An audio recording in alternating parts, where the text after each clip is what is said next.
I was asked this question about what is osteoporosis, what can you do about it, and I thought I would go through all of that in this video today. So what I'm going to talk about is what is it, why women are at a higher risk of getting osteoporosis, and what you can do about it. So let's start with what is osteoporosis. Osteoporosis occurs when the bones start to become porous. So rather than having tightly dense, packed cells, some of the cells actually start to break down and the bones become more porous, and you then are at a higher risk of getting a fracture. Now, women are at a higher risk of osteoporosis due to the fact that our estrogen levels drop, and when our estrogen levels drop, you become at higher risk, particularly in the first 5 years after you go through menopause. So that's when you're at your highest risk. Women who go into an early menopause are at an even higher risk, and this is one of the reasons why these women are often put on HRT, just to keep their estrogen levels up for a little bit longer so that they don't get osteoporosis. So when we're talking about bone health and healthy bones, there's two different types of cells that we need to talk about, and I'll explain briefly what they are, and I'll try to keep it in pretty simple language. So we have osteoclasts and we have osteoblasts. Now, osteoclasts are the cells that cause the breakdown of old bone tissue. And so they break the bones down, but they get rid of all the old tissue, and then the osteoblasts come along and then they create new bone tissue. So the osteoclasts break down, osteoblasts form new bone tissue. Now, ideally, these should be working at much the same rate. So we've got a 1-to-1 rate, that as many osteoclast cells that we've got the same number of osteoblast cells. So that keeps our the bone tissue turning over and keeps us nice and strong. But what happens is when we have osteoporosis, it means that we have too many osteoclasts, so too many cells that break down old tissue, and we don't have enough osteoblasts, so we don't have enough cells that create more bone tissue. So we've got this imbalance going on, and that's when our bones start to break down, they become more porous, and we're at a higher risk of any type of fracture and breaks and things like that. So the best time to build healthy bones is in your mid-20s and mid-30s, because this is when your bones are at their best. So this is the best time. After that, we've got a few limitations on what we can do, particularly once you reach your 50s and you're into menopause. With a little bit limited, because ideally you would have already built your healthy bones. You would have nice, strong bones. Your cells would all be in balance. And then by the time you get to menopause, you don't have as much of an issue than if you hadn't looked after yourself, you hadn't been eating well in your mid-20s to mid-30s, and that's pretty common. And that's kind of where we have the issue. So, but there are a few things you can do to reduce your risk, and I'm going to go through some of them for you. So what can you do to reduce your risk? We start with, let's look at our nutrition.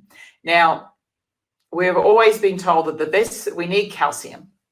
So I think most people understand that we need calcium. Calcium is required for healthy bones. It's actually not the only nutrient we require, but let's talk about calcium first. We have almost been indoctrinated that the only way you can get calcium is through drinking milk or having dairy and having lots of dairy.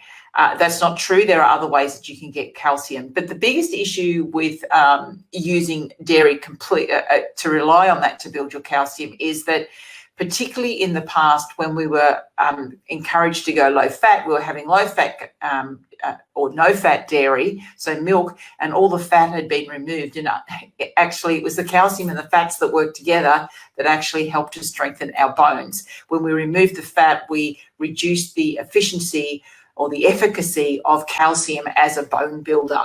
So if you do have dairy, it's not something I generally recommend, because many people have dairy intolerances, or dairy in itself, having too much dairy is quite inflammatory to the body. And we have to remember that when we're in perimenopause and menopause is that as our estrogen levels come down, our estrogen is actually a natural anti-inflammatory. So as the estrogen levels come down, if dairy creates inflammation in your body, you're more likely to experience inflammation, and that's actually going to affect your bone health as well as many other things. So I don't recommend that dairy is where you get the majority of your calcium from. So where else can you get calcium? Dark leafy greens. So many plants have got high levels of calcium in things like kale, your silver beet, your chards. When you look at the dark greens and the ones that they kind of have the big, thick spine in them, so that's really good calcium. So those type of the beetroot tops also. So all the dark leafy greens. Some of your nuts, your almonds, your Brazil nuts, sesame seeds, so you can have unhulled tahini, flax seeds, fish with edible bones, so like the sardines and the tinned salmon that got the soft bones and having the bones as well, very high in calcium. So you can get calcium from your diet. So it's ideally we're going to be getting it from a really nice mixed varied diet. The other nutrients you need to be looking at, I'm not sure if I mentioned calcium, about 1,300 milligrams a day. So you need a little bit more as you are moving into this menopause stage of life. Magnesium is also required as well. So calcium and magnesium tend to balance each other off. I always recommend that most women I work with, I put them on magnesium because magnesium is required to support the adrenal glands and so many different other processes, and most women are deficient in magnesium. So I generally recommend a good quality magnesium supplement. So, but we do, as I said, need to make sure that we're balancing them, because if we have too much magnesium and not enough calcium, that throws everything out of balance, and that can actually affect your bone health. So we do need to keep a pretty good balance between them. Vitamin D is also essential for healthy bones, and I'll talk about vitamin D in a little bit. Vitamin K also great for healthy bones. We don't talk a lot about vitamin K, but if you're eating a diet that's full of plant foods, your dark leafy greens, lots of plants should be getting enough vitamin K. Boron is also a mineral, and once again, many calcium supplements include all of this, like a calcium and magnesium, vitamin D, vitamin K, boron all together if it's a good quality bone supplement. But you will get boron if you're, once again, eating plant foods, because minerals are in the ground. So let's talk about vitamin D. Vitamin D, the easiest way to make sure your vitamin D levels are where they need to be is to be making sure that you are getting enough sunlight. And even in wintertime, making sure you're getting enough sunlight. Now, unfortunately, some countries in the world do not get enough sunlight, so you do need to supplement it. In Australia during wintertime, if you live any further south, and I think it's just below Sydney, if you live any further south than that, you are at risk that your vitamin D levels will come down in wintertime, because it's to do with the angle of where the sun is.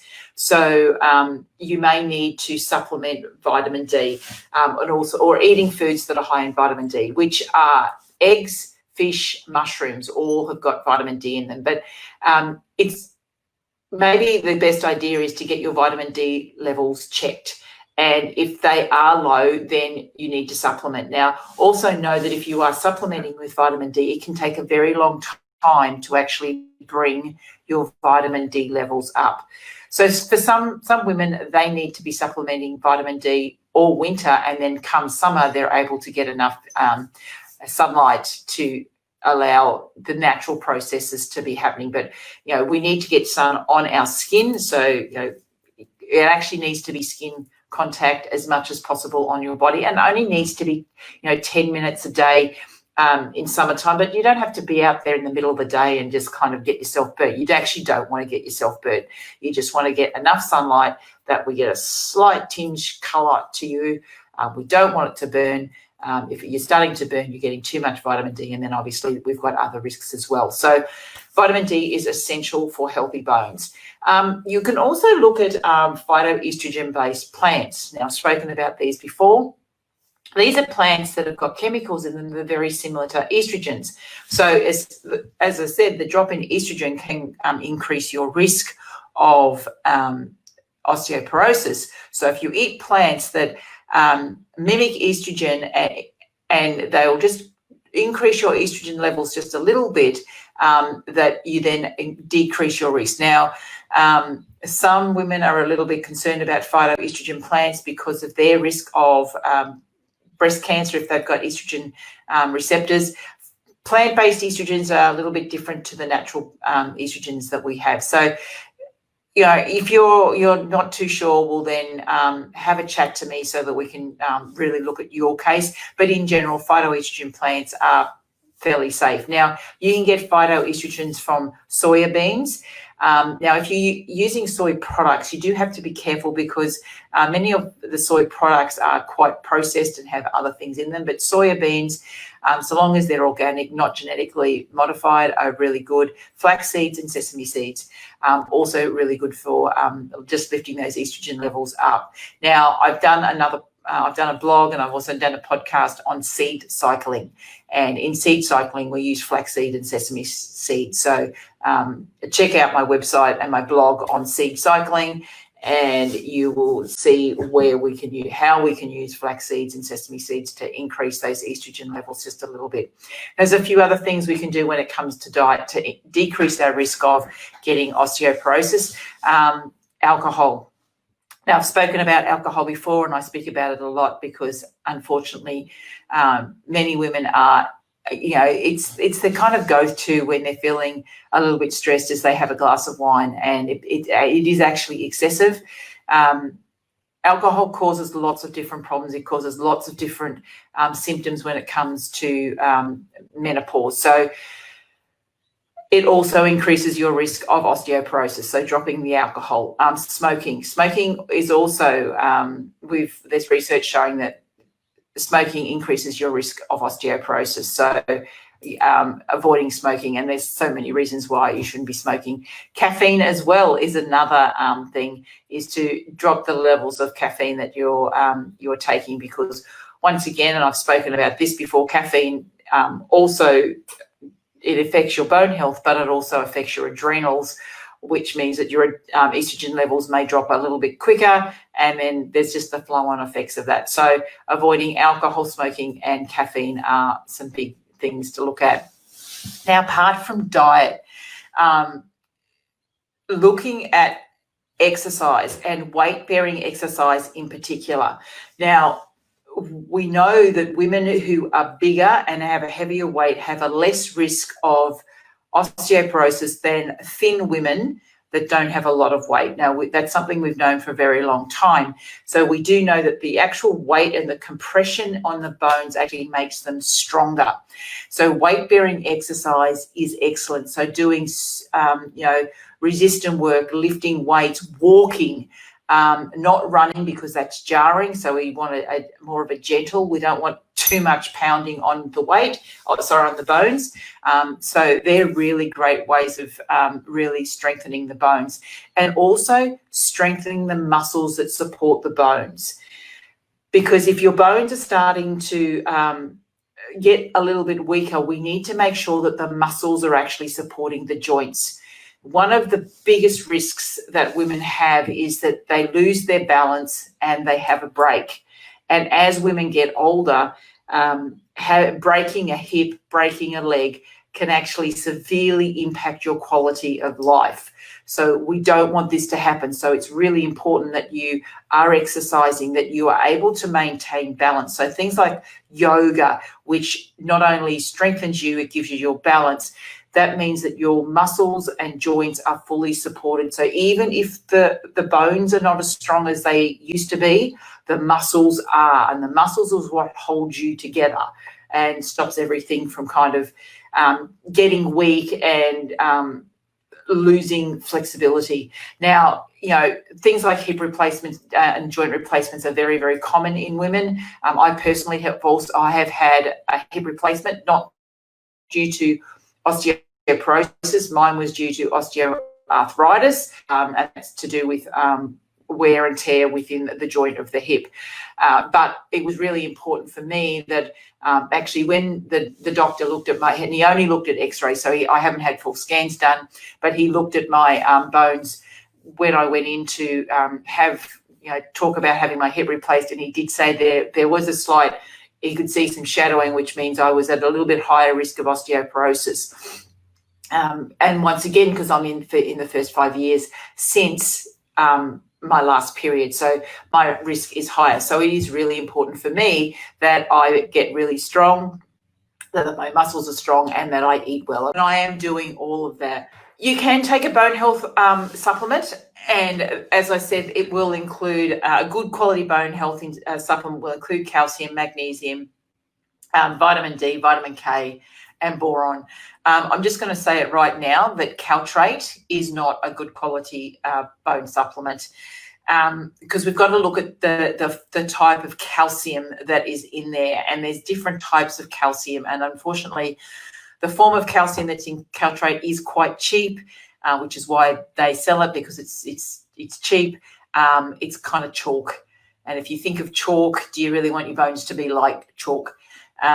It's not a good quality supplement, but there are some around, and yes, they will be a little bit more expensive, but really the best way to have healthy bones is to eat well, and is to do exercise, weight-bearing exercise, and get as much sunlight as you can. So that's kind of what I've got there for your for having healthy bones and reducing your risk of osteoporosis. Now, if you've got any questions, please leave them here underneath the video. I'll come back and I'll answer them. If you want to have a chat with me privately, that's okay. You can there's two ways you can book a complimentary discovery call with me. Either go to my website and go to the About Me page, so that's www.angelacounsel.com, and you can book a call through there, or go to my Facebook page, which once again is Angela Counsel, and you'll be able to book a discovery call through there. And if you want to have a chat to me about your specific situation and what you can do, please feel free. We can have a chat and determine what the best options are for you.